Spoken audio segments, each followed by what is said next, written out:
Good afternoon, students. My name is Neha Sayed, and I'm going to be your FY teacher for the compulsory English subject. And before I could start, a little bit of introduction of myself. I myself have had English as one of my subjects in during my college days, and I had compulsory English, which was one of my favorite subjects. So yes, over here I'll be teaching you about compulsory English. I'll be going through the whole content and the chapters of it all. So as of now, we are using this book, which is of Literary Gleam. It is for the FY batch, for the first year batch. And please read this textbook if you really want to thoroughly understand and read just as what I am reading, and it's really going to help you a lot. So I'll be teaching you through this book only. Okay, so this is how it looks. Okay, so just make sure you have this book.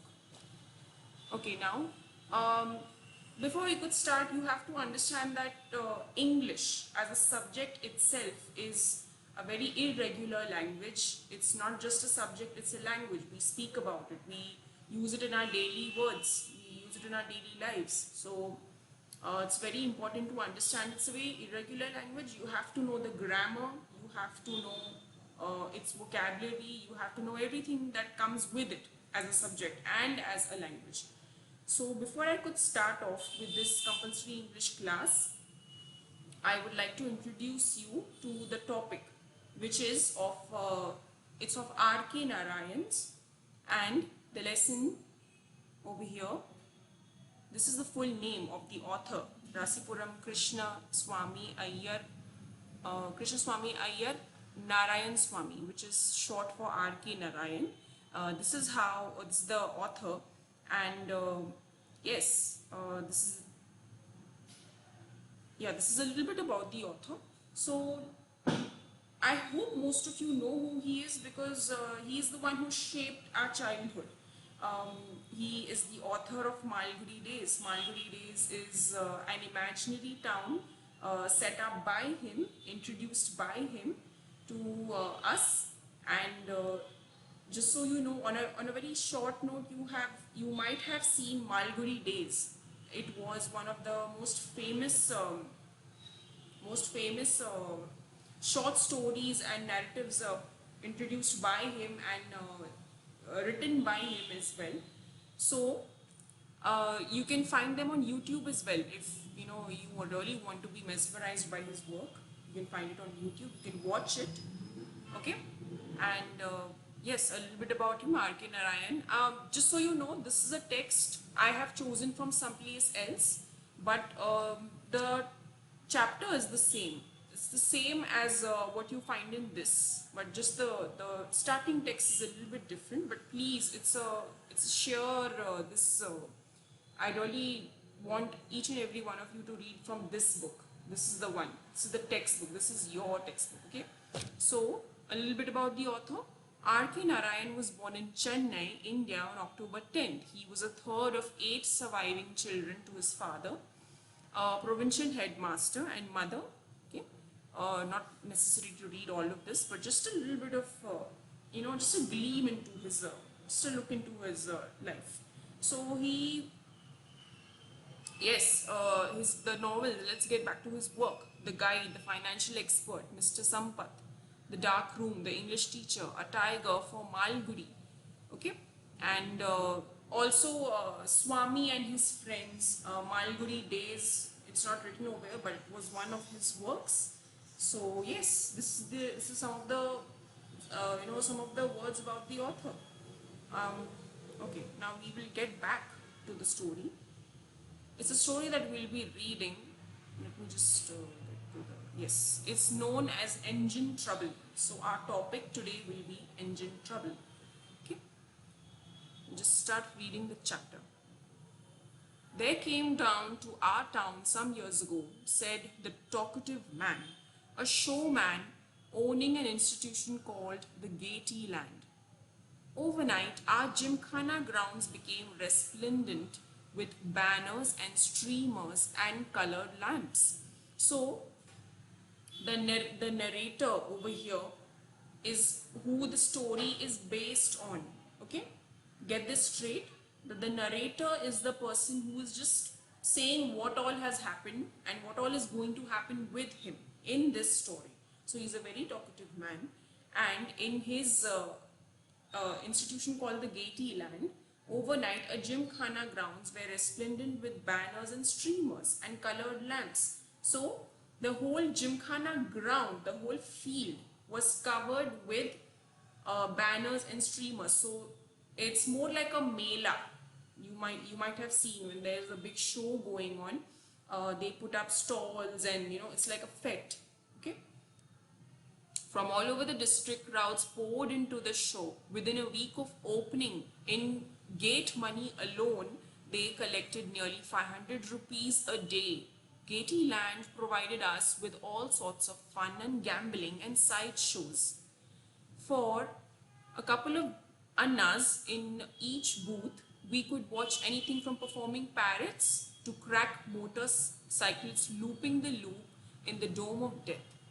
In addition to this, there were lotteries and shooting galleries where for an anna you always stood a chance of winning 100 rupees.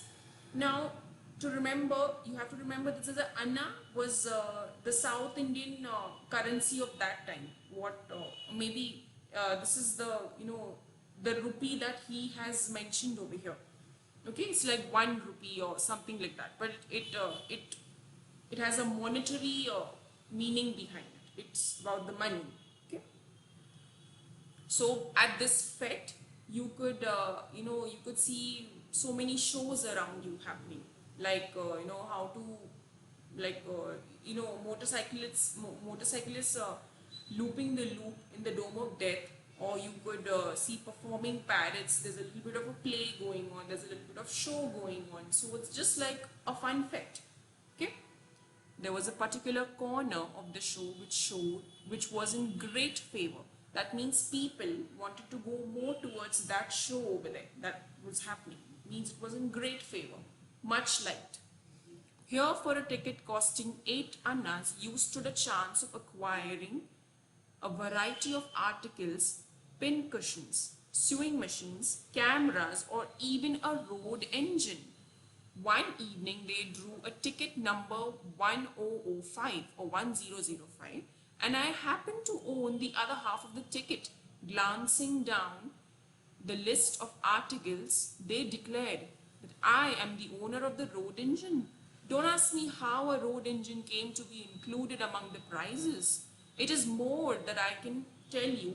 I looked stunned. So he had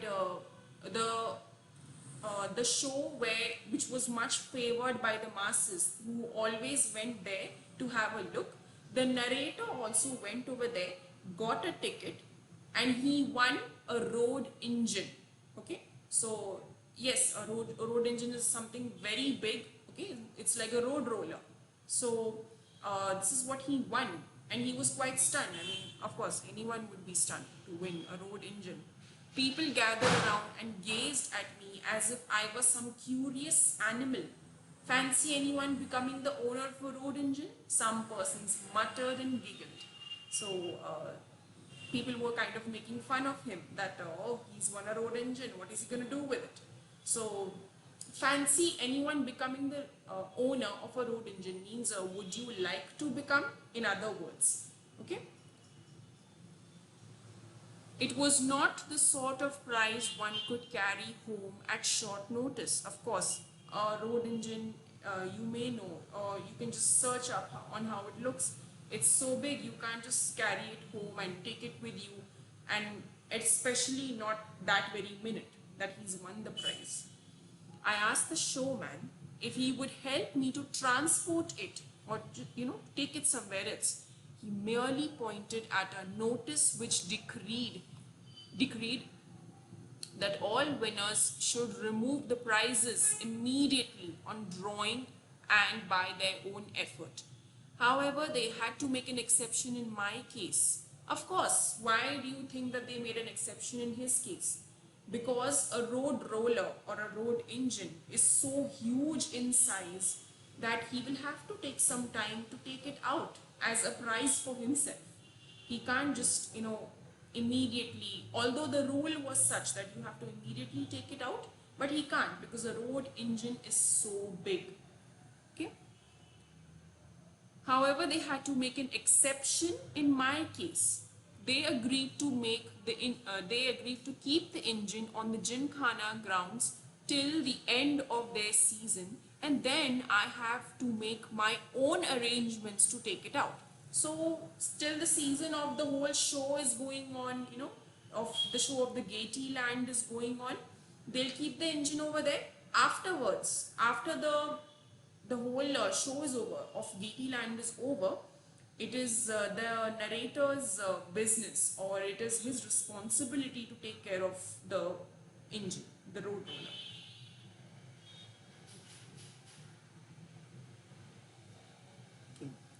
When I asked the showman if he could find me a driver, he just smiled. The fellow who brought it here had to be paid 100 rupees for the job and 5 rupees a day. I sent him away and made up my mind that if no one was going to draw it, I would just leave it to its fate. I got it down just as a novelty for the show. God, what a bother it has proved. Okay, so already he may have won a prize, and when you win a prize, like when anyone wins a prize, people will call that person, oh, you're so lucky, you are so lucky to have won a prize. But it's not in the case of the narrator over here. He feels like it's a big burden because it's a road roller, and what is he going to do with a road roller? He doesn't know what to do with the road roller, and he's stuck with it.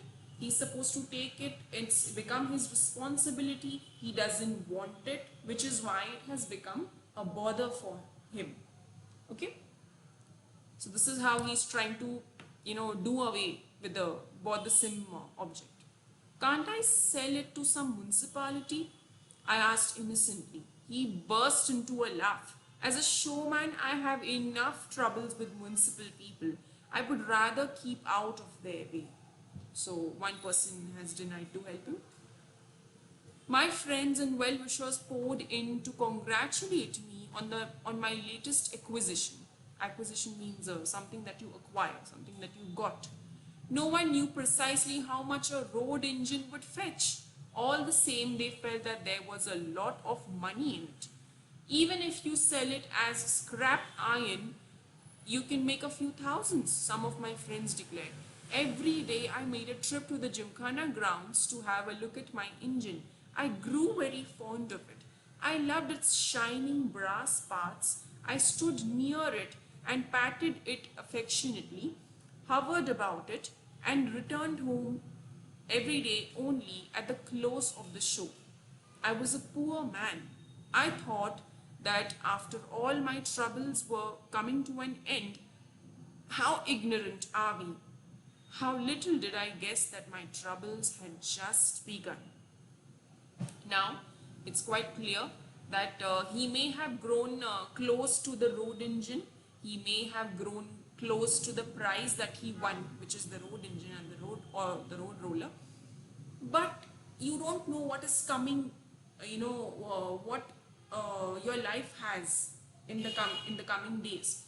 So he thinks that just because it's a road roller, he may get a lot of money out of it, just as how his friends said that you might just get thousands of rupees because of the road roller. It's so, it's a big one. It has shiny brass material on it.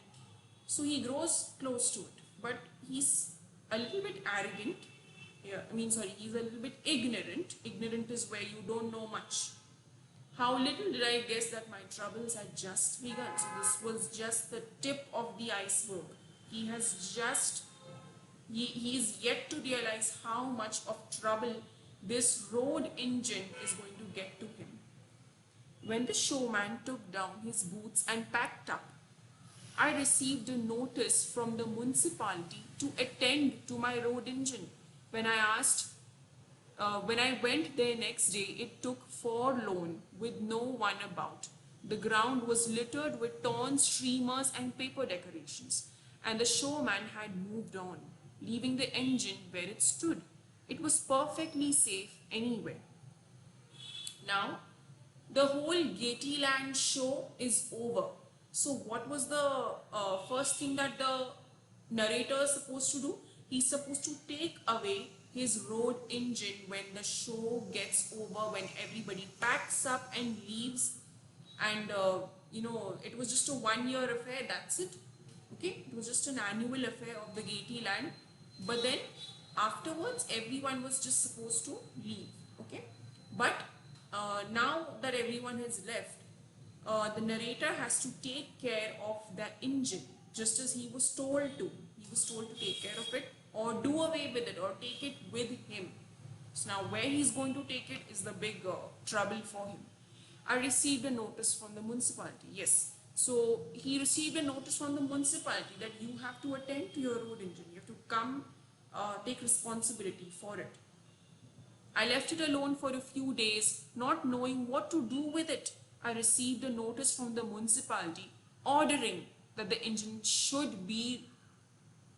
at once be removed from the ground, as otherwise they would charge rent for the occupation of the Gymkhana grounds.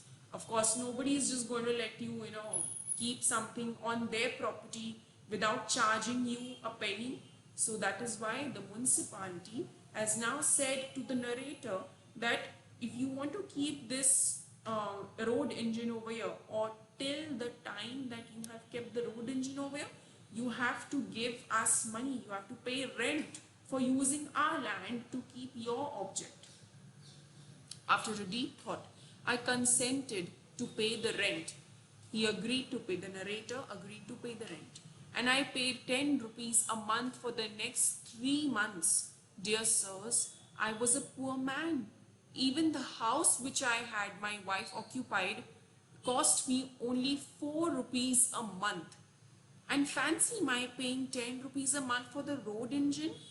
So here he talks about that the house paid for the rent paid for the house. I'm sorry, the rent paid for the house that he lives in with his wife is much less, and here he's paying 10 rupees a month for the road engine at the Gymkhana grounds. So that is one of the beginning of his troubles. Okay, it cut into my slender budget, and I had to pledge a jewel or two belonging to my wife. And every day my wife was asking me what I proposed to do with this terrible property of mine, and I had no answer to give her. So now things have become a little bit complicated. First the rent, now it's become of him selling his wife's jewelry, okay, just to pay off the rent at the Gymkhana ground. And now that his wife has come to know of it, she does not like the idea of his property being there and so much of money going into it.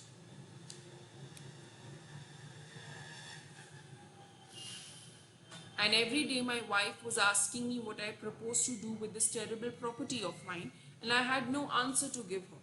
I went up and down the town offering it for sale to all and sundry. Means just about anyone. He just wanted to do away with it. He just wanted to give it away. So he's just asking any random person. Someone suggested that the secretary of the local cosmopolitan club might be interested in it. When I approached him, he laughed and asked what he should do with the road engine. I'll dispose of it at a concession for you. You have a tennis court to be rolled every morning, I began. And even before I saw him smile, I knew it was a stupid thing to say. Next, so this idea did not work. Okay, the secretary of the local cosmopolitan club selling it to him or giving it to him did not work out. Okay, so now he goes next to who? With a great next someone suggested, see the municipal chairman, he may buy it for the municipality. With great trepidation, students, is a kind of nervousness and a kind of excitement at the same time, when you're nervous and excited at the same time. Okay, I went to the municipal office one day. I buttoned up my coat as I entered the chairman's room and mentioned my business. I was prepared to give away the engine at great concession. I started a great harangue of municipal duties, the regime of this chairman, and the importance of owning a road roller. But before I was done with him, I knew there was a greater chance of my selling it to some child on the roadside for playing with. So now the narrator has gone to the chairman of the municipality. But what has happened? He keeps on talking and talking. A harangue is a kind of forced, a forced discussion, or a not discussion, a forced, explanation. You're just talking and talking. But then, deep inside, the narrator knows that it's not going to work out. The idea of selling it to the chairman of the municipality is not going to work out. So he'd rather sell it to some kid off the street. Okay? I was making myself a bankrupt maintaining this engine in the Gymkhana grounds. I really hoped someday there would be someday there would come my way a lump sum and make amends for all this deficit and suffering. Fresh complications arose when a cattle show came in the offing. It was to be held on the grounds. I was given 24 hours to getting the thing out of the ground. The show was opening in a week, and the advance party was arriving and insisted upon having the engine out of the way. So, the fresh complication. Now that the narrator is really growing sick of the road engine, he doesn't want it. There are fresh complications, means there are new problems for him. What is the new problem? There is going to be a show of the animals.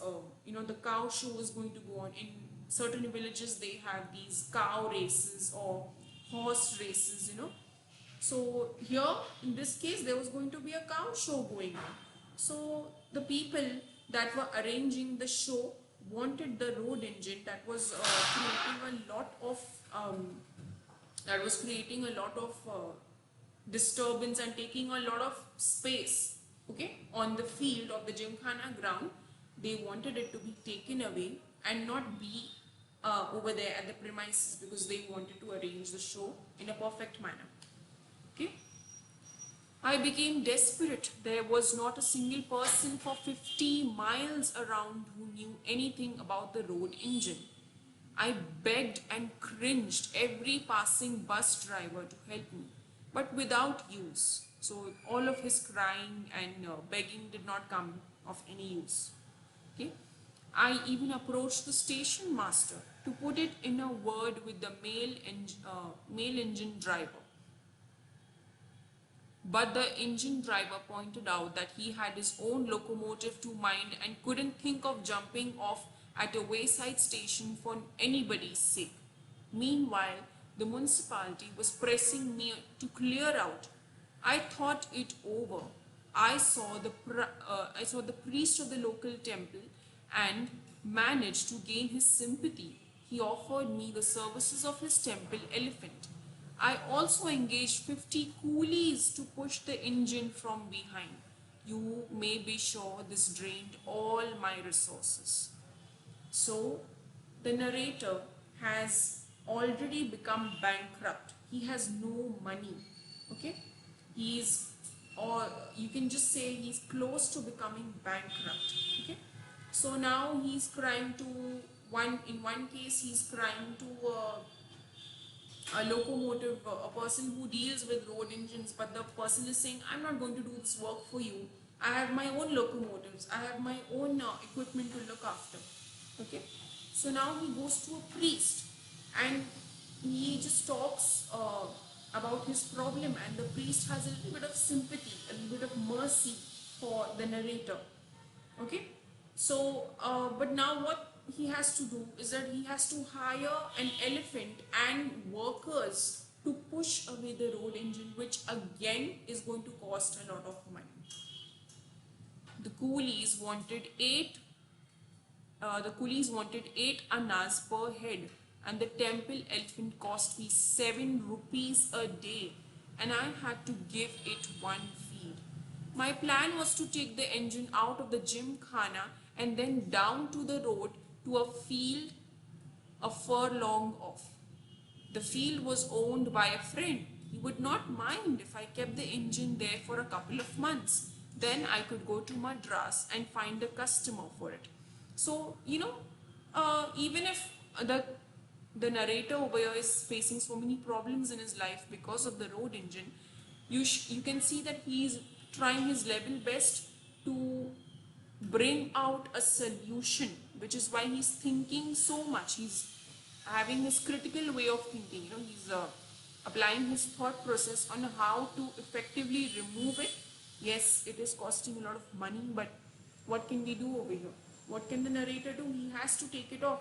The people of the municipality are really pressuring him, are ordering him to take it off from there. So he has to, but I must give it to the narrator. He is trying his level best to take it off. Learn from him. He's really doing a lot to, follow the rules. I also took into service one Joseph, a dismissed bus driver who said that although he knew nothing of road rollers, he would nevertheless steer one if it was somehow kept in motion. It was a fine sight. The temple elephant yoked to the engine, yoked means moved, okay, moved to the engine by means of stout ropes, with 50 determined men pushing it from behind. They were determined to move it, okay, and my friend Joseph sitting in the driver's seat. A huge crowd stood around and watched in great glee, as though it was in great glee. They were just sitting over there and watching it as though it was some kind of a show going on for them. The engine began to move. It seemed to me the greatest moment of my life, because finally the engine is moving, right? So he feels like, yes, some progress is happening.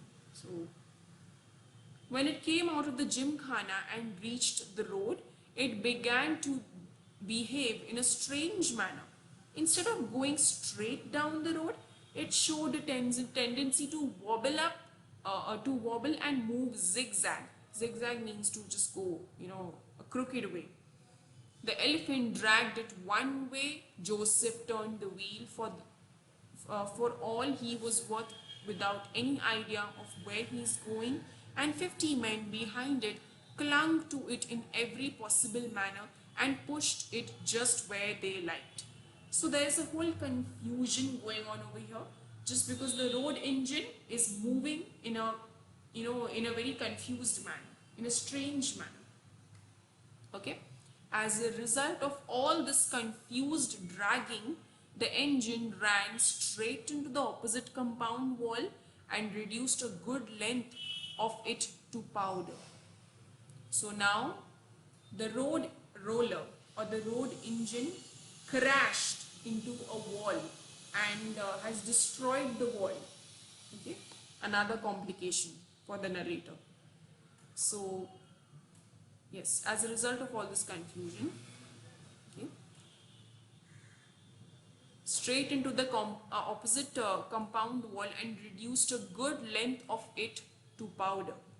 At this, the crowd let out a joyous yell, So the elephant, disliking the behavior of the crowd, trumpeted loudly, strained and snapped its ropes and kicked down a further length of the wall.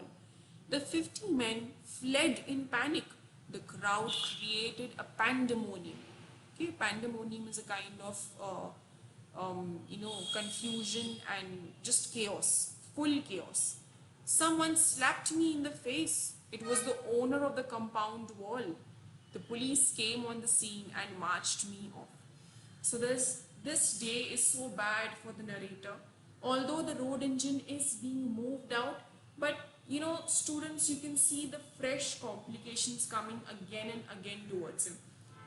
It didn't move, the road engine didn't move properly even when there were 50 men and an elephant pushing it. It started moving in a strange manner, crashed into a wall, destroyed the wall. The owner of the compound wall came and slapped the man, the narrator. There was a whole confusion because of all this, and the police has come. There's a new complication. The police has come. When I was released from the lockup, I found the following consequences awaiting me. So what is the result of, doing all of this? Several yards of compound wall to be built by me because he had broken because of the road engine. Okay, so now he has to build a wall. Wages of 50 men who ran away. They would not explain how they were entitled to the wages when they had not done their job. So in a way, people are fleecing him. They are fooling him that, oh, you know what, I was also a part of this process of moving the road engine. So pay me. My wages, my pay is still pending because of you. So even if they might have not done the job, they are still asking him to pay. Okay. Joseph's fee for steering the engine over the wall. Cost of medicine for treating the knee of the temple elephant which had received some injuries while kicking down the wall. Here again the temple authorities would not listen when I pointed out that I didn't engage an elephant to break a wall. So now the funny thing is he just asked for a solution. He did not ask for a temple. He didn't ask for a temple elephant specifically to come and move the road roller. It was the temple, the people of the temple, and it was their idea to get an elephant to move the road roller. But now it's his problem. He has to look after the elephant's injuries, his friend's fee, the wages of the 50 men, the compound wall. Okay, building of the compound wall, that is. Last but not the least, the demand to move the engine out of its present station. So yes, these 5 problems are just hovering around his head and he has to do away with the engine somehow. Sirs, I was a poor man. So can you see over here, sirs, I was a poor man? This over here, sirs, I was a poor man, is a way of him talking directly to us, the ones who are reading the lesson or the story.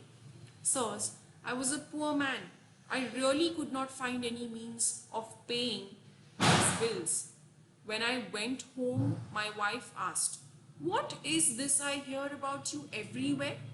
I took the opportunity to explain my difficulties. She took it as a hint that I was again asking for her jewels, and she lost her temper and cried that she would write to her father to come and take her away. So even his wife over here, his own wife is not, willing to help him because of what he has done. Okay, so this is what it has amounted up to. I was at my wit's end. Wit's end means you are so troubled that, you're troubled. People smiled at me when they met me in the streets. I was seriously wondering why I should not run away to my village. I decided to encourage my wife to write to her father and arrange for her exit. Not a soul was going to know what my plans were. I was going to put off my creditors and disappear one fine night. So the problem of the road engine and the consequences, those 5 consequences that came with it, were a big problem for the narrator. And finally, what has he come through? He has come through with the idea of telling his wife to go away. Okay, write to your father that, arrange for her exit, and he plans to disappear, leaving all his pays and his all his debt just to the creditors and just disappearing. So he's so troubled that he just wants to disappear and he doesn't want to pay off anyone. At this point came an unexpected relief in the shape of a Swamiji. One fine evening, under the distinguished patronage of our municipal chairman, a show was held in our small town hall. It was a free performance and the hall was packed with people. I sat in the gallery. Spellbound, we witnessed the Swamiji's yogic feats. So now, uh, there's a little bit of hope for the narrator. He's trying to say that there is a Swamiji that has come to the village, and they are going to hold a show, more like they have held a show on patronage of our municipal chairman, okay, distinguished patronage of our municipal chairman, okay. So they have set up a free performance for the villagers. So the narrator is also a part of it, and he's spellbound. He's just in awe of how the Swamiji carries his acts. Okay. So now in the next class, we will see what it is that this unexpected relief in the shape of a Swamiji gets for him.